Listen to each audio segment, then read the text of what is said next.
The year is 1942. The most glamorous studio in Hollywood, Paramount Pictures, is at the height of its golden power.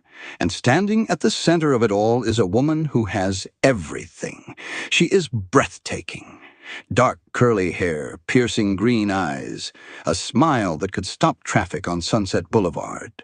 She moves across the screen with the kind of magnetic energy that directors dream about and audiences cannot look away from. She sings, she dances, she plays 4 instruments. And on this particular night, she is standing, shoulder to shoulder with the 2 biggest comedy stars in America, Bob Hope and Bing Crosby, in a film that will go on to become one of the most beloved movies of the decade. The crowd adores her, the studio promotes her, the soldiers overseas pin her photograph to their walls. Her name is Dona Drake, and America thinks they know exactly who she is. They are wrong, because here is the truth that nobody talked about for decades. The woman on that screen did not exist. The name was invented. The nationality was invented. The entire biography that Paramount handed to every journalist and reporter in the country was invented, word by word, from beginning to end. And the real woman hiding behind that beautiful face was carrying a secret so dangerous that a single slip, one wrong word, one person recognizing her from her old life, could have destroyed everything, not just her career, her freedom, her family, her entire world. So who was she really? And what does it do to a person when they must erase themselves completely just to survive? By the time you finish this story, you will never look at the golden age of Hollywood the same way again. Before we go any further into this story, I want to stop for just a second. Where are you watching this from right now? Go ahead and grab yourself something warm to drink. Find a comfortable spot, because what we are about to uncover together is not a light story. This is the kind of story that stays with you. If you are new here, welcome. This channel is where we pull back the curtain on the most iconic and most tragic figures in Hollywood history. If you have been here before, you already know nothing is ever what it seems. Now let us go back to the very beginning, Jacksonville, Florida, November 15th, 1914. A baby girl is born into a family that the rest of America has already decided does not matter. Her parents, Joseph and Novella Westmorland, are a light-skinned African-American couple living in one of the most aggressively segregated cities on the East Coast. Jacksonville in 1914 is not a place that offers second chances to people who look like them. The laws are clear, the boundaries are clear. And the message that society sends to families like the Westmorlands every single day is just as clear. You stay in your place. You do not dream too big. And you certainly do not expect the world to make room for you. They named their daughter Eunice. She's one of 5 children. And from the very first years of her life, something about her is different. By the age of 5, little Eunice is already performing.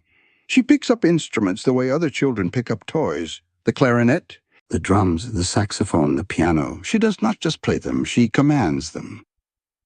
Her parents watch their daughter, and they see something that terrifies them and thrills them in equal measure.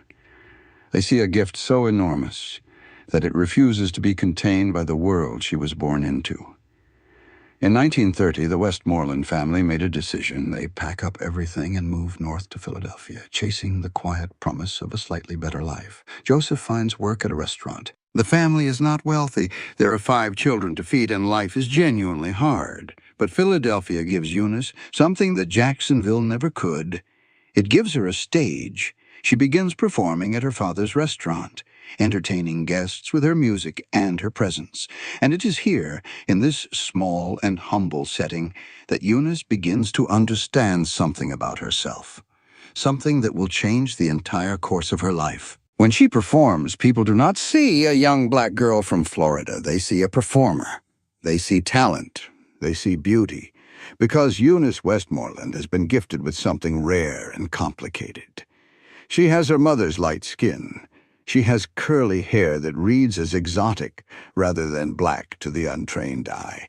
And she has a pair of striking blue-green eyes that make people stop and stare and ask the question she will spend the rest of her life answering with a lie. What are you? Where are you from? In 1930 America, that question was not innocent curiosity. That question is a gate. And depending on your answer, that gate either opens or stays permanently shut. Eunice watches what happens to black performers around her. She watches Dorothy Dandridge fight for scraps of dignity in a system that only wants her as decoration. She watches Lena Horne, light-skinned and impossibly talented, still being pushed into roles that require her to disappear from the frame so that white audiences in the South would not have to see her. She watches the architecture of Hollywood, and she understands its brutal logic completely. Talent is not enough. Hard work is not enough. Beauty is not enough. In 1932, at 18 years old, Eunice Westmorland made a decision that she would never be able to take back. She packs her bags. She and her mother board a train to New York City. And somewhere on that journey north, Eunice begins the slow and irreversible process of erasing herself. She does not know yet what it will cost her. Nobody ever does at the beginning. New York City in 1932 is electric and dangerous in equal measure. The Great Depression has its hands around the throat of the entire country. Bread lines stretch around city blocks. Men in expensive suits are selling apples on street corners. But in the nightclubs and theater halls of Manhattan, something extraordinary is still alive. Music, performance, the desperate and gorgeous hunger of people who need to feel something beautiful in the middle of so much pain. This is the world that Eunice Westmorland walks into, and she is ready. Billing herself as Una Villon, she lands a spot as a chorus girl working the nightclub circuit and Earl Carroll reviews. Earl Carroll is one of the most powerful theatrical producers in New York, a direct rival to the legendary Flo Ziegfeld, and his eye for talent is ruthless and precise. When he notices Una, he sees exactly what she is, a performer of rare and complete ability. A young woman who does not simply occupy a stage, but owns it entirely. The crowds agree. Columnist Walter Winchell, the most influential entertainment journalist in America at that time, writes about her performance in 1934 with open admiration. He describes how her movement alone seems to conduct the music around her. For a young woman still building her name, a mention from Winchell is worth more than a year of auditions.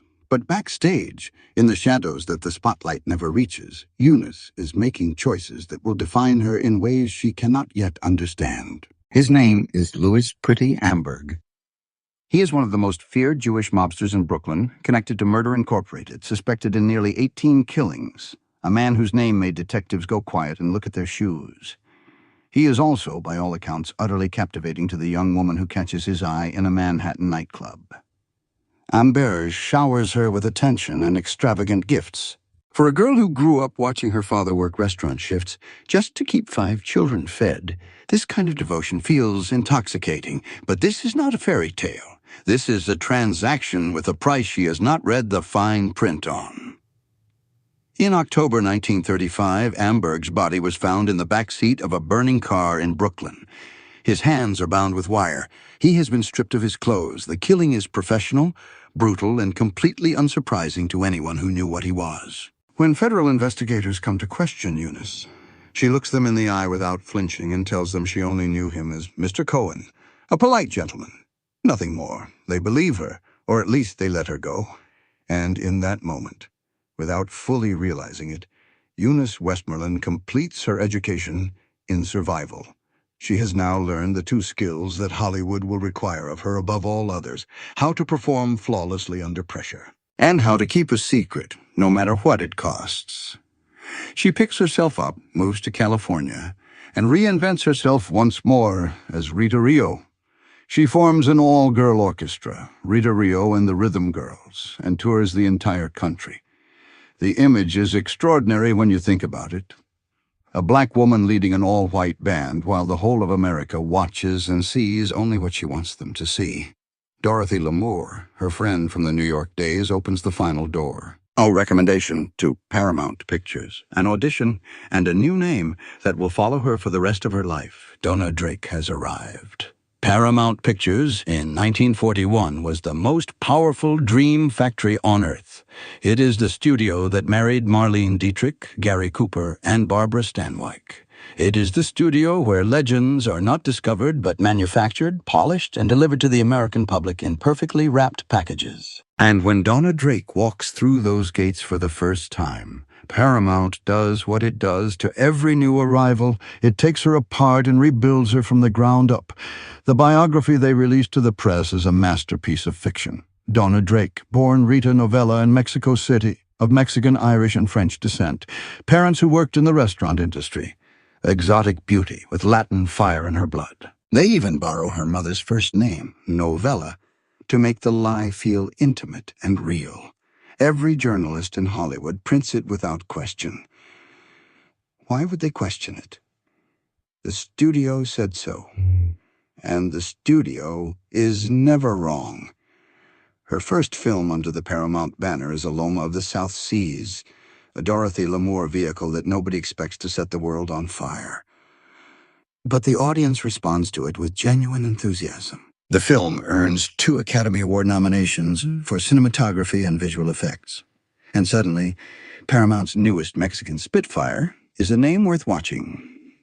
What follows is the closest thing to a fairy tale that a woman in Dona Drake's position could ever hope to experience. Bob Hope, the most bankable comedy star in America, is cast opposite her in Louisiana Purchase. Hope is famously particular about his supporting players. He knows that the people around him either make him funnier or make him invisible. When he works with Dona Drake, something clicks. She matches his energy. She holds the screen beside him without effort. And Hope, a man not known for generosity toward competing talent, does something remarkable. He personally insists that she be cast in his next film. That next film is Road to Morocco, released in 1942. Hope, Bing Crosby, Dorothy Lamour, and Dona Drake. One of the most beloved comedy films of the entire decade. She plays an Arab girl, exotic and alluring, draped in the kind of costume that Paramount uses to keep actresses like her permanently in the category of others. Never quite American, never quite familiar. Always the beautiful stranger from somewhere far away.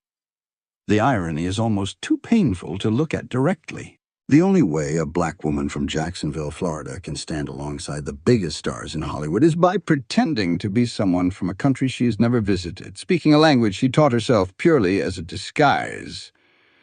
But the audience loves her. Soldiers overseas request her photographs. She appears in Yank magazine and Army Weekly as a pin-up favorite during the war years. On the surface, Dona Drake has everything a woman in Hollywood could want. And then the cracks begin to show. Paramount is not interested in developing Dona Drake into a fully realized star. They are interested in a type, the spicy ethnic supporting player, the exotic decoration. She cycles through roles that are essentially the same character wearing different costumes. A Latina, an Arab girl, a Native American, a gypsy. Each role requires her to be foreign, to be other, to be anything except a complete human being with an interior life. Behind the camera, the weight of what she is carrying begins to press down on her in ways that cannot be hidden forever. She is not just performing characters on screen. She is performing a character every single moment of every single day, every interview, every studio photograph, every casual conversation with a colleague who asks where she grew up. In 1944, while working on a film called Hot Rhythm at the smaller Monogram studio, something unexpected happened. She meets a costume designer named William Travilla. He is charming, talented, and completely taken with her from the first conversation. 10 days later, they are married at Santa Monica City Hall. 10 days. That is how long it takes. What Travilla does not fully understand on that wedding day is the extraordinary thing he has just agreed to. He has not simply married an actress. He has married a woman whose entire existence is built on a secret that, if exposed, could end both of their lives as they know them. Because in 1944, marriage between a black person and a white person was not just socially unacceptable. It is illegal. Dona Drake has reached the peak, but the peak is built on a foundation that was never meant to hold this much weight. And somewhere deep beneath the glamour and the studio lights and the carefully constructed smile, Eunice Westmorland is still there, waiting, exhausted, and slowly running out of room to breathe. There is a particular kind of exhaustion that has no name in any language. It is not the exhaustion of hard work or long hours or physical pain. It is the exhaustion that comes from never being allowed to stop performing. From waking up every single morning and immediately putting on the face that the world expects to see. From answering to a name that is not yours. From building an entire life on a foundation that could collapse the moment one wrong person asks one wrong question. By the mid-1940s, Dona Drake knew this exhaustion intimately. It lives in her bones. Paramount makes the decision quietly, the way the powerful always deliver bad news. They do not fire her. They simply stop investing in her. After a string of forgettable films, Salute for Three, let's face it, they loan her out to Monogram Pictures, a smaller studio known for budget productions that serious Hollywood players treat as a form of professional exile. The message is clear to everyone in the industry, even if it is never spoken aloud. Dona Drake's time at Paramount is over. She speaks about it only once with any real candor. It was wonderful at first with Paramount, she says. I thought I was on my way to becoming a real film actress. There is no bitterness in the words when you read them on the page. But there is something worse than bitterness. There is the quiet devastation of a woman who genuinely believed, for one brief and luminous moment, that the dream was actually going to come true. She does not collapse. That is the thing about Dona Drake that demands respect even in the darkest chapters of her story. She does not collapse. She rebuilds again the way she has always rebuilt. As a freelance actress, she takes every role available and brings genuine craft to each one, without reservations, alongside John Wayne and Claudette Colbert. Dangerous Millions with Kent Taylor. Another Part of the Forest, a prequel to the celebrated Lillian Hellman story, The Little Foxes. Kansas City Confidential, which many film historians now consider one of the finest noir films of the entire decade. Adventures of Superman in 1953 alongside George Reeves. And finally, Princess of the Nile in 1954, a 20th Century Fox adventure film that becomes, without any announcement or ceremony, the last time Dona Drake ever appears on a movie screen. She's 40 years old, and the industry that consumed her youth has moved on without looking back, but the professional collapse, as painful as it is not the thing that is truly destroying her. The thing that is truly destroying her is quieter and more intimate and far more ruthless than any studio executive's decision. Her husband, William Travilla, watches it happen from close range and cannot stop it. He will later describe her as one of those actresses who find it hard to come home and step out of the character she has been playing all day. But what he is really describing, without perhaps fully understanding it himself, is a woman who has been performing for so long that the performer and the person have become impossible to separate. Think about what Dona Drake's daily reality actually requires of her.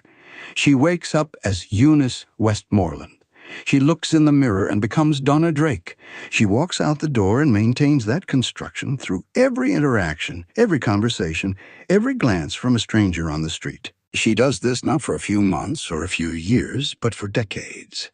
And she does it while also performing characters on screen, layering fiction upon fiction until the original truth is buried so deeply that even she cannot always find it.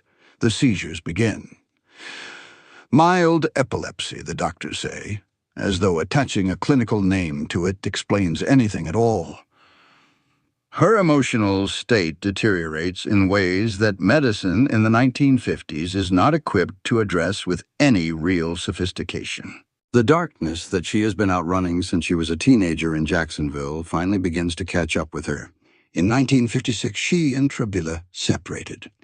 They do not divorce, perhaps because divorce would require a kind of finality that neither of them is ready for. Perhaps because Travilla, for all the distance that has grown between them, remains the one person on earth who knows the complete truth of who she is and has chosen to stay anyway.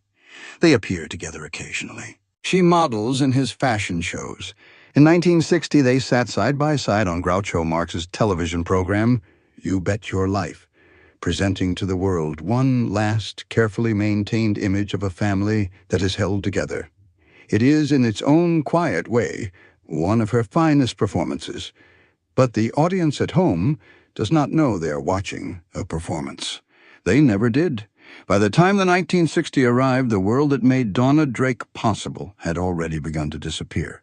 The civil rights movement is reshaping America in ways that the old Hollywood machine never anticipated and cannot fully control. Sidney Poitier won the Academy Award for Best Actor in 1964. Dorothy Dandridge, the woman whose talent was never given the room it deserved, is gone, dead at 36 from a drug overdose in 1965. The walls are cracking. The architecture of exclusion that forced Eunice Westmorland to become someone else entirely is slowly, painfully coming apart. But for Dona Drake, the timing is a particular kind of cruelty. The world is finally changing, and she no longer has the strength to change with it. The seizures grow more frequent. The emotional instability that has shadowed her for years deepens into something that neither she nor the people around her know how to manage. She withdraws from public life almost completely. The woman who once commanded stages and film sets now retreating further and further into the silence of private struggle. And then comes the moment that perhaps best captures the full weight of what her secret has cost her. She sends her daughter away. Nia Travilla, born in 1951, the one genuine and uncomplicated joy of her mother's adult life, goes to live with her father, William Travilla. Dona Drake makes this decision not out of indifference, but out of a devastating clarity. She knows she's not well enough to be the mother her daughter needs. And so she does what she has always done when survival demanded the unbearable. She lets go. Think about what that moment costs her.